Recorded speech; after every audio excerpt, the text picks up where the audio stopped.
서로 사랑하는 것이 새로운 계명이 되는 이유는 우리가 알고 있는 사랑이 아니라 세상에서 행하여지는 사랑이 아니라 예수님께서 사랑하시는 모습, 그것이 이제 사랑의 기준으로 새롭게 제시되었기 때문에 새로운 계명이다 말씀을 드렸어요. 따라서 우리는 예수님께서 나를 사랑하시는 모습으로 나를 사랑하고 또 예수님께서 가족들을 사랑하시는 모습으로 가족들을 사랑하고 그렇게 친구와 이웃과 나라 민족과 세상을 사랑해야 한다라는 말씀 드렸습니다. 관계에 있어서 서로 사랑해야 하는 것은 선택이 아니라 필수예요. 우리가 가족들을 사랑하는 것은 할까 말까가 아니라 할래 말래가 아니라 해야 된다라는 거죠. 예수님의 명령이기 때문에. 그렇다면 사랑을 어떻게 표현하고 행해야 하는가를 생각할 때에 내가 남편을, 아내를 어떻게 사랑할까? 아이들을 어떻게 사랑할까? 부모님을 어떻게 사랑할까? 내 친구와 내 이웃, 이 나라를 어떻게 사랑할까를 생각할 때에 우선 먼저 예수님께서 가족들을, 내 아내를 예수님은 어떻게 사랑하시는가? 내 남편은 어떻게 사랑하고 계시는가? 우리 아이들을 하나님이 어떻게 사랑하고 계시는가? 하나님이 이 나라 민족을 어떻게 사랑하시는가를 먼저 생각을 하고 그 사랑의 모습을 또 우리의 행함을 통해서 나타내는 그것이 예수님 말씀하시는 새 계명이고 사랑하는 모습인 줄로 믿습니다. 그래서 그러한 마음과 그런 모습으로 사랑해야 하는 것이 올 한 해 저와 여러분의 목표예요. 우리 교회의 목표입니다. 오늘은 두려움을 내쫓는 사랑에 대해서 함께 나눠보려고 합니다. 세상 가운데는 두려움이 참 많죠. 우리가 세상을 살아가면서 새로운 두려움들을 또 마주하게 됩니다. 어제 아침 6시 10분쯤에 서산영덕 고속도로에서 다중 추돌사고가 나서요. 한 5명 정도 사망하는 사고가 있었습니다. 차량이요. 30여 대가 사고가 발생했다는 거예요. 군데군데에서 차량이 30여 대가 서로 막 부딪히고 원인은 뭐냐? 도로 위에 살얼음이 있었다는 거예요. 블랙 아이스라고도 하죠.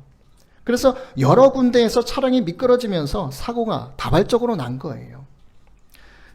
이 살얼음, 블랙 아이스가 생기면 일반 도로보다 14배가 더 미끄럽다고 하네요. 눈길보다 6배가 더 미끄럽다는 거예요. 그러니까 눈이 올 때보다 더 위험한 게 이 살얼음이에요. 제가 오늘 고속도로 오면서 또 조심조심 그런 마음으로 왔거든요. 근데 육안으로는 식별이 안 되기 때문에 사실상 이게 제동이 불가능한 상황인 거예요. 그러니까 사고가 날 수밖에 없다라는 거죠. 길이 살얼음이 되어 있으면. 그러니까 누구도 예측할 수 없는 사고였다라는 거예요. 그러니까 많은 차들이 여기저기 계속 미끄러지면서 사고가 날 수밖에 없었다. 우리의 삶 가운데 사건, 사고들이 참 많이 일어납니다. 근데 예측할 수 없는 그런 사고들이 참 많이 일어난다라는 거죠. 뭐 교통사고도 그렇고요. 뭐 아무리 조심한다고 하더라도, 내가 조심한다고 하더라도 다른 사람이 뭔가 실수를 하면 사건, 사고들이 일어나게 마련이죠. 그래서 저와 여러분의 삶 가운데 이런 사고의 두려움들, 그런 것들이 종종 우리에게 다가오기도 한다라는 겁니다. 요즘 코스피 지수가 상한가를 갱신하고 있어요. 여러분들 뉴스를 보시면서 알겠지만요. 2000 중후반대 코스피 지수가요, 몇 개월 사이에 4000대를 넘어섰습니다. 어제는 4586이었는데요. 머지않아 5000 시대도 열 것 같은 기세로 계속해서 올라가고 있습니다.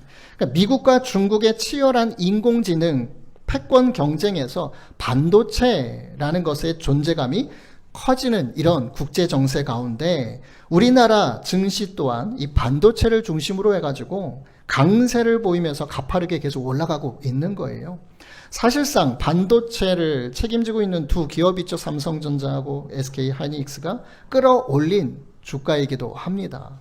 그 두 회사를 통해서, 두 기업을 통해서 이렇게 주식시장이 엄청나게 끌어올려지고 있는 상황인데요. 코스피 지수가 5,000 이상으로 오를 것이라는 전망도 계속해서 나오면서요. 이제 빚을 내서라도 이 주식에 투자하는 B2 규모라고 하죠. 그런 규모도 최대로 늘어났다라는 거예요. 빚을 내가지고 투자하는, 주식에 투자하는 폭증 상태라고도 뉴스에서는 이야기를 하더라고요. 이른바 이게 포모 심리라고 합니다. 포모 심리. 원래는 마케팅 용어인데요. 이 유행에 뒤처질까봐 두려워서 남들이 많이 사는 물건을 따라서 사거나, 이건 꼭 사야 돼. 많은 사람들이 다 샀어. 저 옷 다 입더라. 나도 입어야 돼. 뭐 이런 심리라는 거죠. 매진이 임박했다. 한정 수량 남았다. 마지막 세일이다. 그럼 그런 말에 흔들리는 심리를 가리키는 말이 포모 심리라는 거예요. 가만히 있으면 나만 뒤처지는 것 아닌가 하는 그런 마음에 빚까지 내면서 투자를 하는 거예요. 코스피가 계속 올라간다는데, 증시가 좋아진다는데 나만 가만히 있으면 돈 못 벌고 있는 거 아닌가. 사람들은 다 주식 투자하는데. 그러니까 특정한 기회나 경험을 놓치면서 소외감을 느끼거나 손해를 볼 수 있다는 그런 두려움에서 비롯된 심리적인 현상인 것입니다. 사실 저도 2018년도쯤에 한 7년 전 되는 것 같아요. 송파교회 중등부 사역하고 있을 때요. 그때 교사 중에 삼성전자 다니는 형제가 하나 있었습니다. 당시에 비트코인을 샀는데, 가상화폐죠. 비트코인 샀는데 오르락 내리락 하는 상황 때문에 고민하고 있는 거예요. 이걸 가지고 있어야 되냐, 말아야 되냐. 그런 대화를 잠깐 한 적이 있어요. 그러니까 당시 비트코인 가격이 350만 원이었습니다. 비트코인 하나에. 가상화폐, 말 그대로 실물 화폐가 아니에요. 손에 잡히는 돈 이런 게 아니라는 거죠. 인터넷상으로 인정되는. 근데 제가 그때 당시 생각에는요, 야, 그게 실물도 아닌데 그 큰 돈을 350원이라는 큰 돈을 주고 그거를 가지고 있는가? 그런데 지금 비트코인 하나의 가격이 얼마인 줄 아세요? 1억 3,380만 원이에요. 1억이 넘어요. 그러니까 지금 생각해보면, 야, 나도 그때 돈을 좀 모아서 하나 사둘 걸. 350만 원이요. 7년 지나니까 1억 3,380만 원이에요. 본전 외에도 1억 3천이라는 금액이 뛴 거죠. 350만 원을 10년 동안, 7년 동안 안 쓰고 예금해 두면 이자가 얼마나 붙겠습니까? 10만 원도 안 붙을 거예요. 7년 동안. 근데 이렇게 코인을 투자했을 때 자산의 가치는 큰 차이를 보이는 거죠. 그렇기 때문에 많은 사람들이 부동산 투자를 하고 주식 투자를 하고 코인 투자를 하고 하는 거예요. 자산을 늘리기 위해서. 나만 가만히 있으면 나만 도태되는 것 아닌가, 그런 두려움 가운데, 그런 심리가 작용해서요. 이 증시가 들썩하는 가운데에서도 또 다른 두려움이 공존하죠. 사실상 중소기업들은 어려워요. 코스닥이라고 하는 지수가 있는데, 코스피는 이제 대기업들의 지수고 코스닥은 이제 중소기업들의 지수입니다. 그러니까 소수의 대기업으로 상승하고 있는 이 국내 증시가 언제 이 거품처럼 꺼질지 모른다라는 두려움도 한편으로 있는 거예요. 경제 성장률이나 실물 경기는 여전히 지금 어려운 상황이잖아요. 경기도 좋아지면서 증시가 또 좋아지면, 높아지면 참으로 좋은 건데, 경기는 안 좋고 물가도 오르고 있고 경제 성장률도 낮은데 증시만 오르고 있다? 이게 좀 두려움으로 다가온다라는 거죠. 벼락거지라는 말 들어보셨어요? 자산 가격 급등으로 남들보다 뒤처졌다라는 상대적인 박탈감을 뜻하는 새로 만들어진 단어라고 합니다. 벼락거지. 나만 집이 없어. 벼락거지. 벼락, 거지, 공포. 집이 없는. 오른쪽에 보면요, 같은 대학을 나온 동기 최모 씨와 전모 씨가 같은 또 회사에 들어갔어요. 근데 오른쪽에 있는 전모 씨는 3억 5천만 원의 그 대출을 받아가지고 7억 원의 아파트 전세를 살아요. 수년간. 근데 왼쪽에 있는 최모 씨라는 동기는요, 대출을 받아서 전세를 끼고 아파트를 하나 사요. 그 다음 또 하나 또 사요. 그러니까 수년이 지난 이후에 보니까 같은 동기이고 같은 기업에 다니는, 같은 회사 다니는 사람인데, 한 사람은 아파트 전세에 사는, 남의 집에 사는 사람, 또 한 사람은 자신의 집이 두 채나 있고, 실제 가지고 있는 자산의 차이가 아주 엄청나게 컸다라는 거죠. 3억 5천만 원 맨 밑에 있죠. 14억 8천만 원과 3억 5천만 원의 차이. 그래서 지금 계속 집을, 아파트를 꼭 사려고 하는, 영끌이라고 있잖아요. 모든 걸 다 끌어모아서 한번 아파트를 한번 사보자, 뭐 이런 거죠. 가지고 있으면 자산 가치가 오르니까. 그런데 그렇게 하지 못한 사람들은 상대적으로 벼락거지에 공포를 느끼고 있다. 공포라는 말은요, 기사에 나와 있는 말이에요. 제가 쓴 말이 아니고요. 은퇴하면 벼락거지가 된다라는 공포도 있다고 합니다. 이게 포인트가 없네요. 오른쪽에 보시면요, 우리나라 그 정년이 60세로 되어 있거든요. 요즘에 65세로 올라간다, 올린다, 뭐 이런 얘기들도 있습니다. 정년이 60세예요. 그러니까 60세가 되면 이제 회사에서 나와야 된다는 거예요. 그런데 국민연금을 수급하는 건 65세부터예요. 5년의 공백이 있어요. 일 못해서 월급을 못 받는데 5년 뒤에 연금을 받는다는 거예요. 그럼 5년 동안 뭐 갖고 살으라는 얘기죠? 우리나라가 그렇다는 거죠. 그래서 지금 계속해서 정년을 올리자, 뭐 이런 얘기들이 있는 거예요. 미국은 65세가 정년인데 67세, 2년 뒤에 수급할 수 있다라고 되어 있다고 합니다. 독일은, 이탈리아와 독일은 67세가 정년이고 끝남과 동시에 수급한다라는 거예요. 국민연금을, 연금을. 일본과 캐나다는요, 정년이 70세래요. 근데 5년 전부터 국민연금 수령을 한다는 거죠. 5년 전부터. 이게 노후가 준비될 수 있도록. 우리나라는 좀 이런 앞서 나가는 나라들의 어떤 그런 모습들을 좀 빨리빨리 이렇게 좀 배워야 할 것 같습니다. 아니, 5년 동안 국민연금을 받는 기간이 5년에 이렇게 있으면 어떻게 살아갈까요? 저도 이제 말씀을 준비하다 보니까 이런 걸 알게 되네요. 은퇴 이후에 요즘은 또 자녀들의 결혼도 늦어지고 하잖아요. 교육비는 또 사교육비는 얼마나 많이 들어갑니까? 그러니까 대부분 50대, 60대가 되면 이제 은퇴를 생각하는데 아이들은 계속 공부를 하고 있어요. 결혼도 해야 돼요. 그런 비용들이 앞으로 있으니 생활이 충당이 안 된다는 거죠. 그러니까 은퇴하면 벼락거지 된다, 뭐 이런 말들이 있는 겁니다. 그러니까 뉴스 기사에 공포라는 말을 덧붙여 쓸 정도로 많은 사람들에게 두려움으로 다가오는 상황이죠. 경제적인 물질의 어떤 두려움이라는 거예요. 건강상의 두려움도 우리에게 다가옵니다.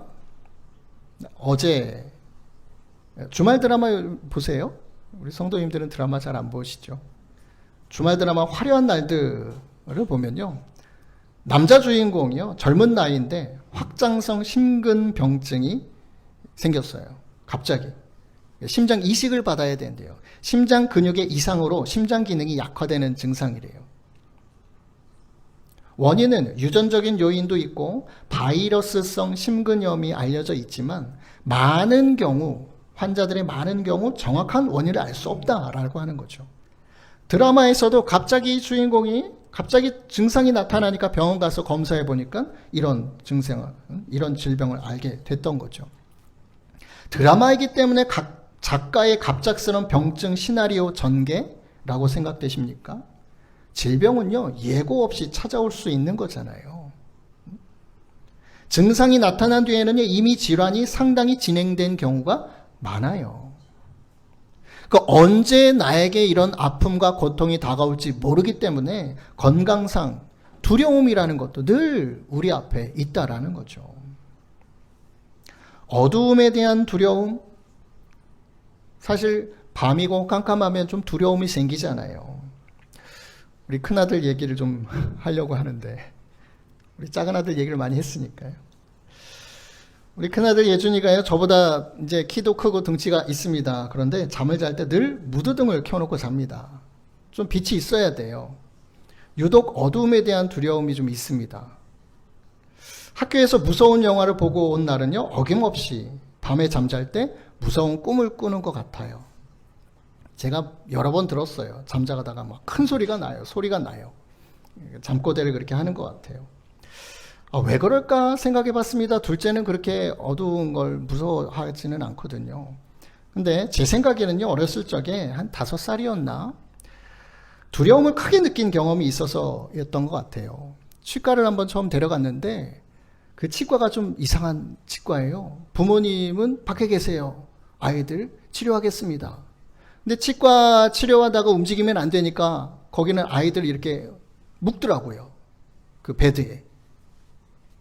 그 애가 처음 치과를 갔는데 어린애인데 엄마 아빠도 옆에 없어요. 무서운 상황. 어른들도 치과 가면 무섭잖아요. 치료받는 게. 근데 나 자신을 꽉꽉 꽁꽁 묶어요. 침대에. 그리고 치료를 하는 거예요. 그럼 얼마나 무서웠겠습니까? 근데 그 치과 말고 다른 치과는요, 옆에 부모님이 있거든요.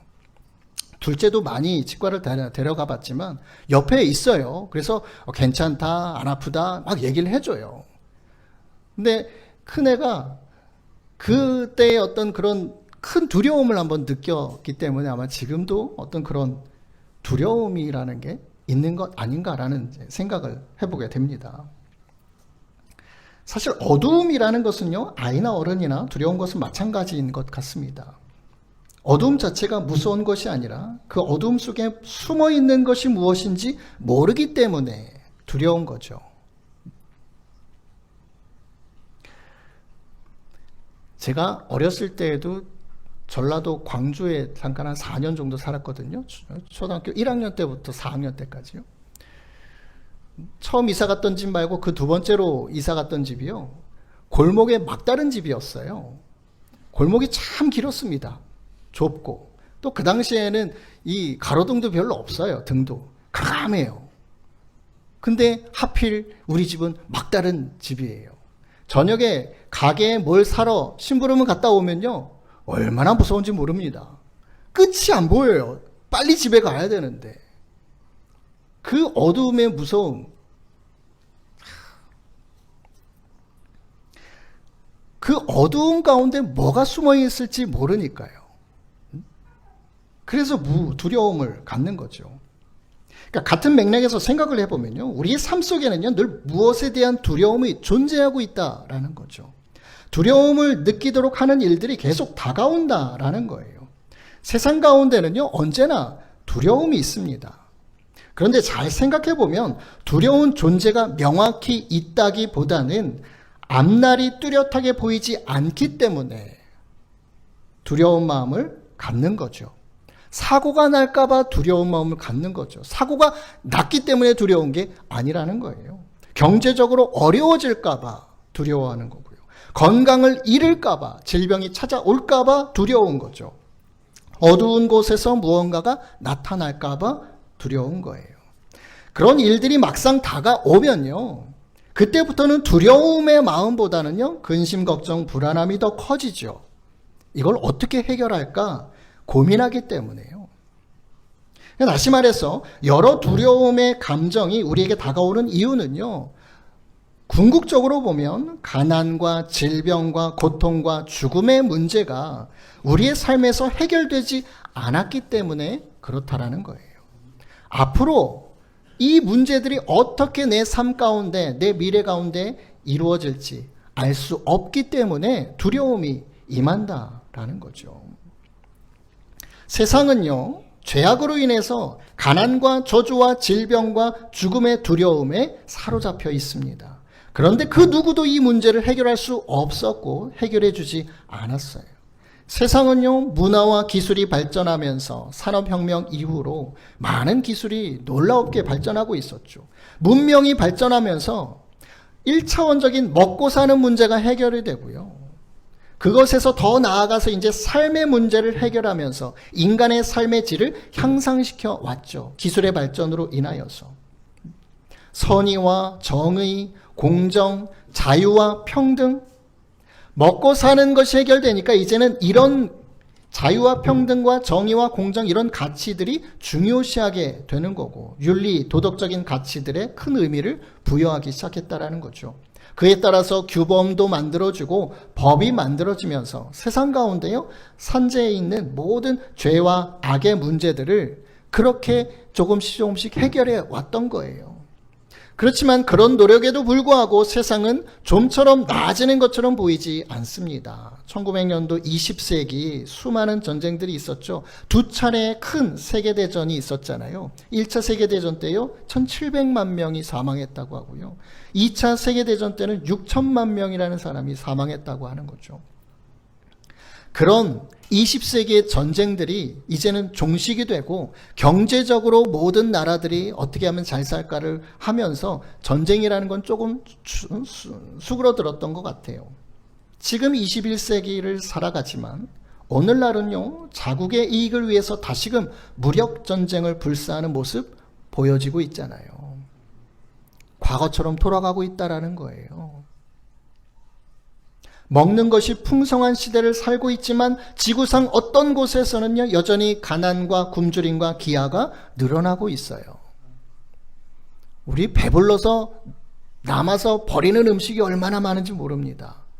그런데 지구상 어떤 곳에는요, 아니요 가까운 우리 북한에 가봐도요 배불리 못 먹어요. 못 먹어서 굶주려요.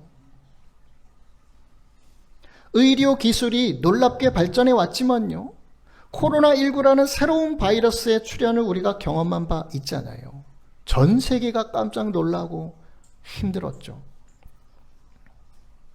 세상은 여전히 선의, 정의라 하는 명분으로 불법을 당당하게 자행하기도 합니다. 어떻게 보면 지금 미국 트럼프가 어디죠? 갑자기 생각이 안 나네요. 베네수엘라요. 네. 그 대통령이 불법을 저지르는 마약 이런 어떤 이유로 막 잡아서 구금시키고 하잖아요. 이게 가능한 건가요? 그럴 수가 없어요. 사실은요. 우리나라 대통령이 잘못하면 우리 국민이 탄핵을 하든지 뭘 하든지 해야지 남의 나라가 일본이 옆에 와가지고 우리 대통령 잡아가 이렇게 할 수 있습니까? 그럴 수가 없는 거예요. 정의와 공의 그런 이름으로 이런 일들도 벌어지고 있는 거예요. 그 이면에 뭐가 있습니까? 석유가 있어요. 석유. 그 베네수엘라에 엄청난 석유가 아직도 매장되어 있다고 하죠. 중동보다도 더 많은. 덴마크령의 그린란드라는 그 얼음의 땅이 있어요. 큰 대륙이에요. 그걸 미국이 계속 가지려고 해요.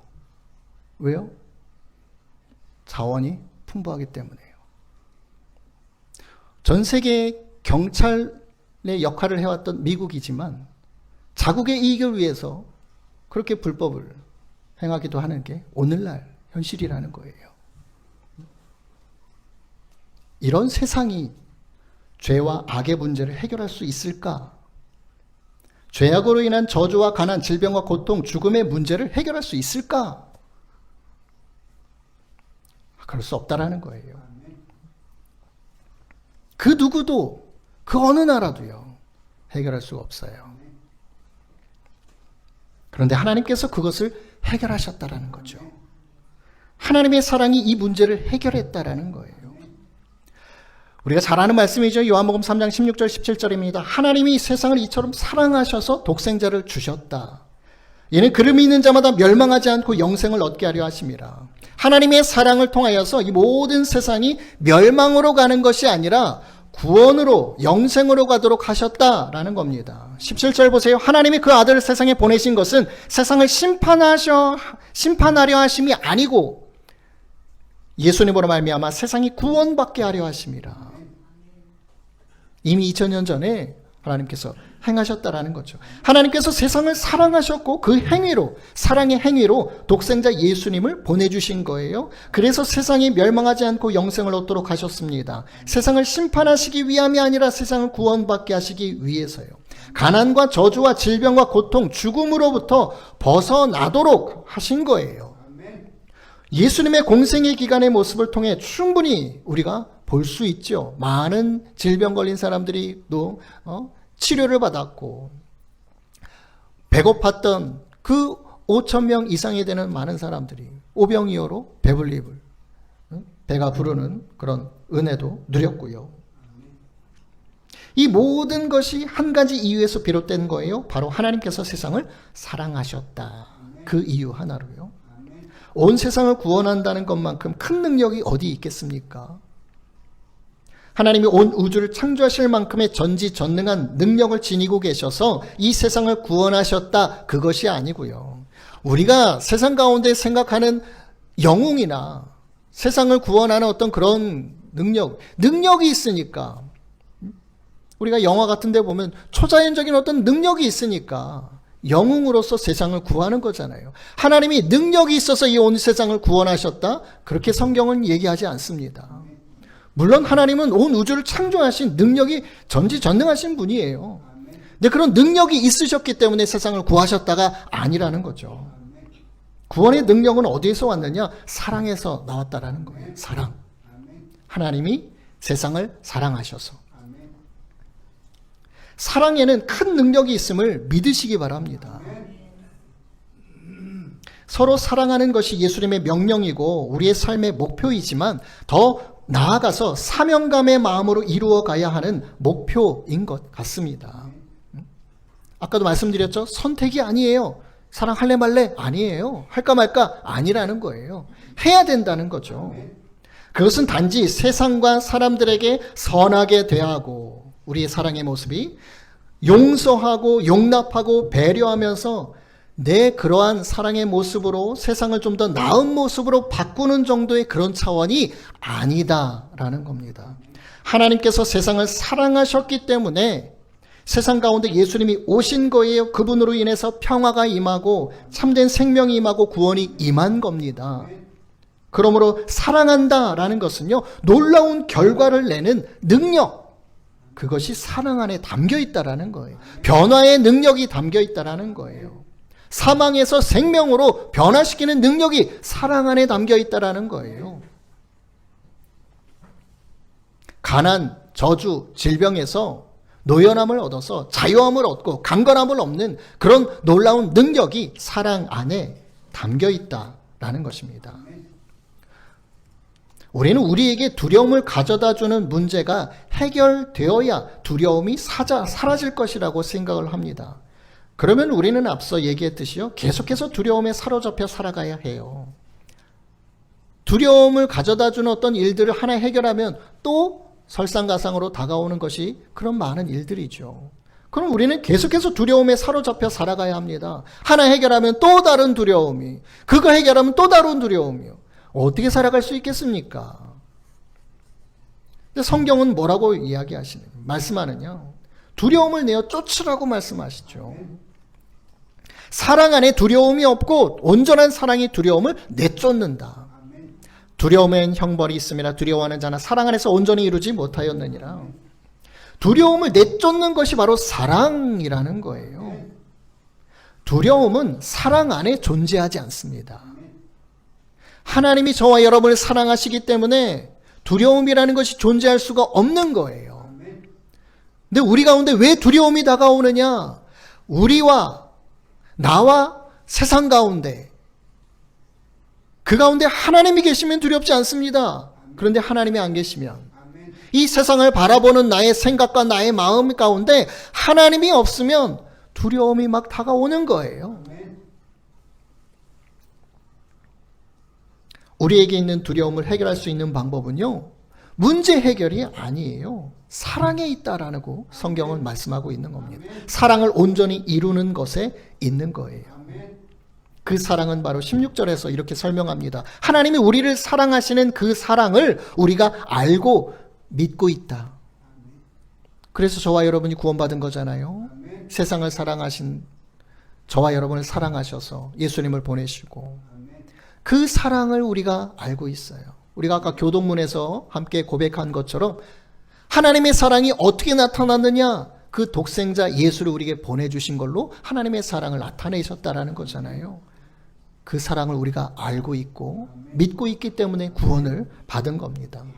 하나님은 사랑이시라. 사랑 안에 거하는 자는 하나님 안에 거하고 하나님도 그 안에 거하시느니라. 우리가 서로 사랑하라. 우리에게 서로 사랑하라 라고 하나님 말씀하시고 예수님도 명령하셨죠. 왜 그토록 명령까지 하셨는가? 권고나 권면이 아니라 그 사랑을 할 때 그 사랑 안에 우리가 거하게 되는 것이고, 그것은 또 하나님 안에 거하는 것이라는 거예요. 왜? 하나님은 사랑이시기 때문에. 그래야 우리의 삶 속에서 두려움을 내어 쫓을 수 있는 거예요. 우리의 삶 속에서 두려움이 사라지게 된다라는 것입니다. 하나님이 우리에게 주신 것은 두려워하는 마음이 아니오 오직 능력과 사랑과 절제하는 마음이에요. 두려움이요? 하나님이 주신 게 아닙니다. 사단 마귀가 주는 것이고 세상 가운데 우리에게 다가오는 거예요. 결코 하나님은요 우리에게 두려움을 주시는 분이 아니에요.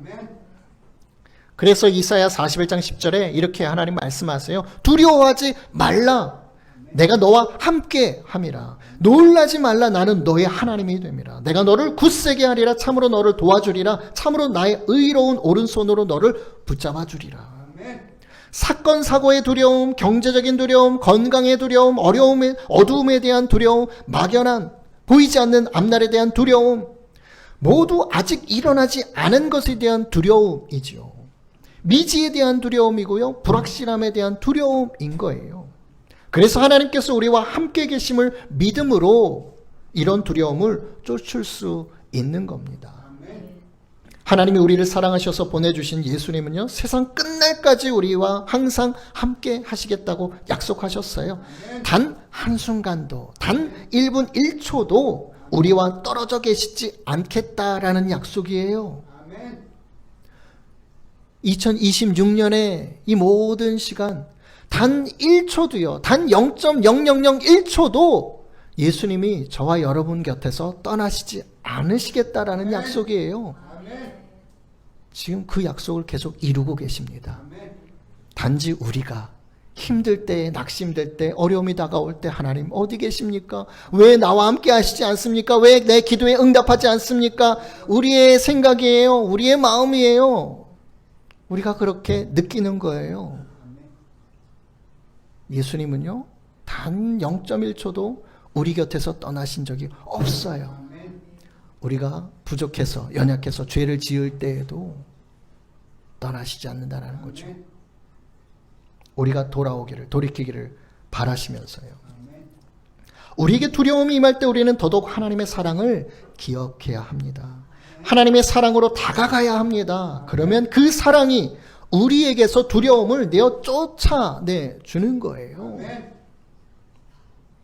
서로 사랑해야 하는 이유는요, 우리가 서로 예수님의 사랑을 베풀며 서로의 두려움을 쫓아내는 겁니다. 여러분들의 가정 가운데 두려움이라는 것을 쫓아내기 위해서 서로 사랑해라, 남편을 사랑해라, 아내를 사랑해라, 자녀들을 사랑해라, 부모님을 사랑해라 명령하신 거예요. 그것이 얼마나 우리에게 필요했으면요. 나의 온전한 사랑으로 상대방에게서 두려움을 걷어내는, 그것이 우리를 가정으로 공동체로 만드시고 또 나의 친구와 이웃과 이 나라 민족, 이 공동체로 살게 하신 사명이 아닐까 싶습니다. 이 세상에 두려움이 공존하고 두려움이 만연한 이 세상 가운데 그것을 거두어내시기 위해서 우리를 사랑하시고 또 저와 여러분에게 서로 사랑하라고 말씀해 주시는 거죠. 우리 마지막 말씀 함께 큰 소리로 읽겠습니다. 시작. 여호와는 나의 빛이요 나의 구원이시니 내가 누구를 두려워하리요. 여호와는 내 생명의 능력이시니 내가 누구를 무서워하리요. 아멘. 아멘이시죠? 미지에 대한 두려움, 불확실함에 대한 두려움이 여러분들의 마음을 사로잡는다면요, 우리에게 밝은 빛을 비춰주시는 하나님을 바라보시기 바랍니다. 하나님은 우리의 빛이에요. 여러분들의 빛이 되시는 분이에요. 빛으로 오신 예수님을 생각하시기 바랍니다. 그분은 기꺼이 나의 빛이 되어주시고 나의 구원이 되어주시는 분이에요. 내 생명의 능력이 되어주시는 분입니다. 이 모든 것이 나를 향한 하나님의 사랑 때문에 일어난 일들이에요. 나를 사랑하셔서요. 그분은 우리를 끝까지 사랑하십니다. 끝까지. 누구든 무엇이든 두려워하지 마시기 바랍니다. 하나님의 사랑으로 두려움을 내어 쫓으시기 바랍니다. 사랑에는 충분히 그런 능력이 담겨 있습니다. 그래서 우리 지난 시간에 어떤 사랑이냐를 함께 나눴잖아요. 세상에서 하는 사랑 아니라는 거죠. 거기에는 능력이 없어요. 내가 하는 사랑, 거기에도 능력이 없어요. 예수님이 제시하신, 예수님이 보여주신 그 사랑, 그 아가페 사랑, 거기에 능력이 담겨 있다는 거예요. 그 하나님의 아가페 사랑으로 두려움을 내어 쫓으시기 바랍니다. 담대함과 평안함으로 세상 가운데 승리하시기 바랍니다. 여러분의 가족을 사랑하심으로 그들에게도 두려움에서 벗어나서 평안과 담대함과 구원으로 나아가도록 이끌어 주시기 바랍니다. 여러분들의 친구와 이웃, 이 나라, 민족 가운데 주님이 어떻게 사랑하시는지를 더욱 깊이 생각하고 그 사랑을 행함으로 인하여 그들에게도 두려움에서 벗어나 자유함을 누리고 평안함을 누리고 구원함을 누리도록 이끄시기 바랍니다. 서로 사랑하라. 2026년 한 해 동안 저와 여러분이 행해야 할 사명의 모습인 줄로 믿습니다. 여러분들 가족들을 위해서 기도하고 계실 거예요. 구원받기 위해서. 예수님 믿어야 돼 한마디보다도요, 사랑의 행위를 보여주시는 거예요. 예수님이 이 영혼을 어떻게 사랑하실까? 주님, 저 영혼을 어떻게 사랑하십니까? 그 사랑의 모습을 행하는 거예요. 그럼 그들에게 구원이 성큼성큼 다가올 줄로 믿습니다. 말과 혀로 하는 것이 사랑이 아니에요. 행함으로 나아가는 겁니다. 나를 힘들게 하더라도, 어렵게 하더라도요, 사랑은 해야 하는 거예요. 그럴 때에 그 공동체 가운데, 그 관계 가운데 놀라운 하나님의 능력으로, 사랑으로, 놀라운 구원으로 임하여 질 줄로 믿습니다. 그런 사랑의 능력을 우리 저와 여러분이 이 한 해 동안 열심히 행했으면 좋겠습니다. 기쁨과 감사함으로 하나님께 영광 돌리는 저와 여러분 되시길 예수님의 이름으로 축원드립니다.